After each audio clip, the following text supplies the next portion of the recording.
नमस्कार मंडळी, स्वागत आहे तुमचं आपल्या या मराठी यूट्यूब चॅनलमध्ये। स्वामींच्या कृपेने तुमचा दिवस आनंदात जाओ हीच मी स्वामींच्या चरणी प्रार्थना करते आणि आजच्या नवीन व्हिडिओला सुरुवात करूया। उद्या 6 सप्टेंबर वार आहे शुक्रवार आणि उद्या आलेली आहे हरतालिका। हरतालिका ही भगवान शिवशंकर यांना समर्पित असते। या दिवशी हरतालिके व्रताला हिंदू धर्मामध्ये अत्यंत महत्त्वाचं स्थान दिलेलं आहे। या दिवशी स्त्रिया आपल्या पतीच्या दीर्घायुष्यासाठी हे व्रत करत असतात। त्यांच्या जीवनामध्ये आनंदी आयुष्य आणि आरोग्यासाठी निर्जली उपवास करत असतात। हिंदू दिनदर्शिकेनुसार भाद्रपद महिन्याच्या शुक्ल पक्षामध्ये तृतीय तिथीला हरतालिका उपवास हा केला जातो। हरतालिका तृतीया साजरी करण्यामागचं पौराणिक आख्यायिका अशी आहे की भगवान शंकरासाठी देवी पार्वतीने सर्वात आधी हरतालिकेचं व्रत केलं होतं। हरतालिका 2 शब्द तयार करून बनलेला शब्द आहे, एक हरत आणि दुसरं अलिका। यामध्ये हरतचा अर्थ असा होतो अपहरण आणि अलिकाचा अर्थ मैत्रीण असा होतो। हे 2 शब्द एकत्र येऊन हरतालिका हा शब्द तयार झालेला आहे। म्हणून या अत्यंत शुभ दिवशी भगवान शिवपार्वतीचा आपल्याला आशीर्वाद प्राप्त होण्यासाठी व त्याचबरोबर जन्मोजन्मी अखंड सौभाग्य प्राप्ती व्हावी आणि मनासारखा जोडीदार मिळावा यासाठी कुमारिका आणि सुवासिनी आज हे व्रत मनापासून करत असतात। हरतालिका व्रत करताना काही नियमांचं पालन नक्की करावं आणि हरतालिका व्रत पहिल्यांदा जर करत असाल तर त्यासाठी काही नियम सुद्धा सांगितले गेलेले आहेत व चुकूनही ह्या ज्या चुका आहेत तर या दिवशी ह्या चुका करू नका। आणि त्याचबरोबर आपल्याला या दिवशी आंघोळीच्या पाण्यामध्ये अशी वस्तू टाकायची आहे ज्यामुळे भगवान शिव व पार्वतीचा आशीर्वाद प्राप्त होईल। आपल्या जीवनातील नकळत कळत झालेले जे पाप आहेत ते सुद्धा नष्ट होतील। उपाय कसा करायचा आहे चला तर जाणून घेऊया। व्हिडिओमध्ये नवीन असाल तर नक्की सबस्क्राईब करायला विसरू नका। असेच नवनवीन व्हिडिओ बघण्यासाठी बेल आयकॉनला प्रेस करा। जेव्हा मी नवीन व्हिडिओ अपलोड करेन त्याचं नोटिफिकेशन सर्वात अगोदर तुम्हाला भेटेल आणि तुम्ही एक पण व्हिडिओ मिस करणार नाही। कमेंटमध्ये श्री स्वामी समर्थ आणि ओम नमः शिवाय लिहायला विसरू नका। तर पहा हा उपवास आपल्याला कशा पद्धतीने सोडायचा आहे, कोणते नियम पाळायचे आहे चला तर जाणून घेऊया। तर पहा या दिवशी उपवास करण्यापूर्वी दही खावे किंवा नारळ पाणी प्यायचे आहेत। नारळ पाणी शरीरातील पाण्याची कमतरता पूर्ण करत असतो। दही खाल्ल्याने जास्त तहान सुद्धा लागत नाही। पाण्याशिवाय उपवास करण्यापूर्वी दही किंवा नारळ पाणी सेवन केल्याने उपवासात तहान कमी होत असते। म्हणून या अत्यंत शुभ दिवशी भगवान शिवशंकराची वाळू आणून आणि ती चाळून घ्यायची आहे आणि त्याची पिंड आपल्याला तयार करायची आहे। सर्वात प्रथम आपण जाणून घेऊयात हरतालिका व्रताचे नियम काय आहेत। हरतालिकेचे व्रत हे भाद्रपद महिन्यातील शुक्ल पक्षाच्या तृतीय तिथीला करावे। हे व्रत सुवासिनींनी आणि कुमारिकांना करायचे आहे। शास्त्रानुसार असं म्हटलं गेलेलं आहे, हरतालिकेचे व्रत एकदा करायला सुरुवात जर तुम्ही केली ते आयुष्यभर पाळावे, ते मध्येच कधीही सोडू नये। दरवर्षी शास्त्रात दिलेल्या विधीनुसार हरतालिकेची पूजा मांडणी कथा वाचन नक्की करावे। या दिवशी भगवान शिव व पार्वती देवीचे नामस्मरण करावे। हरतालिका व्रताच्या दिवशी सकाळी लवकर उठायचं आहे। आपल्याला स्वच्छ वस्त्र परिधान, पांढऱ्या रंगाचे लाल रंगाचे वस्त्र आपल्याला परिधान करायचे आहे। या दिवशी चुकूनही आळस करू नये, झोपून राहू नये। हरतालिकेचे व्रत करताना दिवसभर रागावर नियंत्रण ठेवावे। हरतालिकेच्या व्रतामध्ये चुकूनही अपशब्द बोलू नये। घरातील व्यक्तीसोबत कोणत्याही प्रकारचा वाद घालू नये। मन तुमचं शांत ठेवावे। हरतालिका उपवास हा दुसऱ्या दिवशी सोडला जातो। दुसऱ्या दिवशी हरतालिकेची मांडलेली पूजा, फुले वाळू इत्यादी गोष्टीचे विसर्जन स्वच्छ पाण्यात करावे।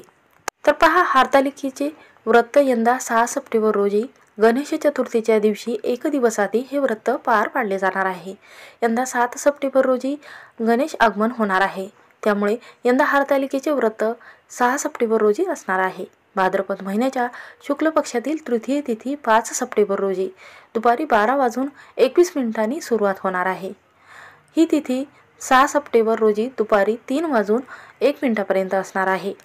या पद्धतीचे नियम पाळावेत व चुकूनही या चुका करू नये।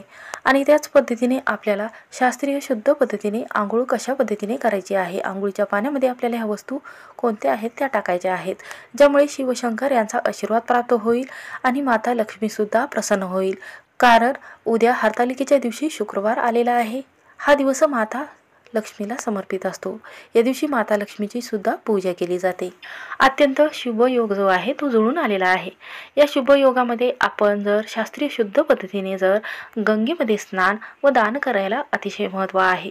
तर पहा, गंगेमध्ये स्नान करणे शक्य होत नाही। बरेच भक्त जे आहेत ते नदीमध्ये जाऊन आणि सूर्यदेवाला अर्घ्य दिले जाते, पवित्र गंगेमध्ये स्नान करत असतात। बरेच जणांच्या गावामध्ये जवळपास नदी राहत नाही, तर मग अशा व्यक्तीने कशा पद्धतीने गंगेमध्ये स्नान करायचे आहे? तर पहा, आपल्याला सकाळी सर्वात प्रथम ब्रह्ममुहूर्तावर उठायचं आहे। त्यानंतर अंघोळीचं पाणी गरम करून घ्यायचं आहे आणि सर्वात महत्त्वाची वस्तू जी शिवशंकर यांना अत्यंत प्रिय आहे ते म्हणजे गंगाजल आणि गोमूत्र।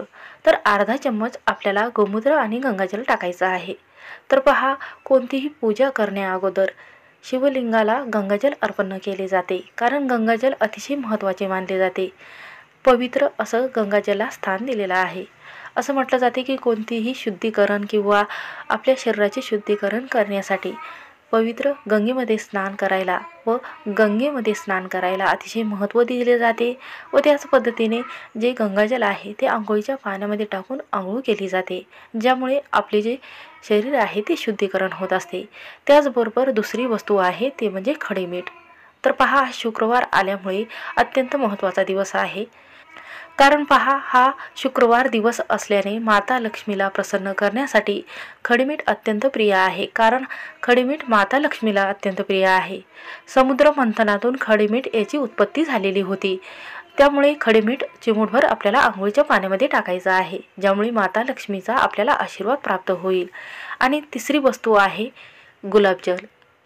तर पहा, गुलाबजल अत्तर जे आहे ते आपल्याला अर्धा चम्मच आंघोळीच्या पाण्यामध्ये टाकायचं आहे। यामुळे आपली नकारात्मकता दूर होत असते। शत्रुपीडा, वाईट करणी बाधा असेल किंवा बाहेरची बाधा लागलेली असेल तर ती दूर होत असते। त्यामुळे आपल्याला गुलाबजल अत्तर जे आहे ते अर्धा चम्मच आंघोळीच्या पाण्यामध्ये टाकायचं आहे। त्यानंतर चौथी वस्तू आहे शमीपत्र आणि बेलपत्र।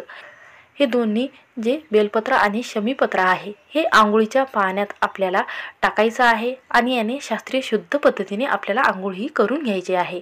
त्यातील 2 पानं जे आहे ते अगोदर काढून घ्यायचे आहे बुडवून, आणि त्यानंतर आपल्याला अशा पद्धतीने शास्त्रीय शुद्ध पद्धतीने आंघोळ करायची आहे। तर पहा, सर्वात प्रथम आपल्याला पाट किंवा चौरंग घ्यायचा आहे, त्यावर मांडी घालून बसायचा आहे। पहिला जो मग आहे तो उजव्या खांद्यावर घ्यायचा आहे आणि दुसरा जो मग आहे तो डाव्या खांद्यावर घ्यायचा आहे आणि त्यानंतर शेवटी आपल्याला डोक्यावर पाणी घ्यायचं आहे। आज शुक्रवार असल्यामुळे हा माता लक्ष्मीला दिवस अत्यंत प्रिय असतो।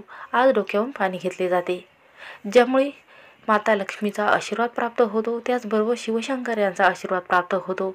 शत्रुपीडा, वाईट करणी बाधा, नकारात्मकता, दोष व आपल्या जीवनामध्ये काही अडथळे येत असेल ते अडथळे दूर होऊन आपली प्रत्येक कामामध्ये यशप्राप्ती होत असते। म्हणून आंघोळीच्या पाण्यामध्ये ह्या वस्तू टाकून शास्त्रीय शुद्ध पद्धतीने आंघोळ करावी। हर हर गंगे म्हणावे किंवा ओम नमः शिवाय किंवा श्री शिवाय नमस्तुभ्यम हा मंत्र आपल्याला म्हणायचा आहे।